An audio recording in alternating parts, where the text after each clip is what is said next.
সেদিন চেয়েছিলাম আপনাকে সবটা বলে দিতে, কিন্তু আপনার মুখ চেয়ে কিছুই বলতে পারলাম না।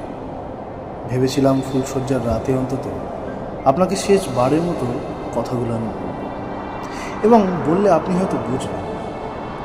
ইতিহাস হয়তো আমাকে স্বার্থপর, ভিলেন, অনেক নামেরই তকমা দেবে। কিন্তু আপনি নিশ্চয়ই ভাবছেন যে কেন আমি আপনাকে সবটা বলে দিলাম। কিন্তু বিশ্বাস করুন, আমার না কিচ্ছু করার ছিল না। আমার বাবা আপনার বাবাকে কথা দিয়েছিল, এবং সেটা আমাকে না জিজ্ঞেস করেই দিয়েছিল, যার ফলে আমি আর ফেলতে পারলাম না। ভোর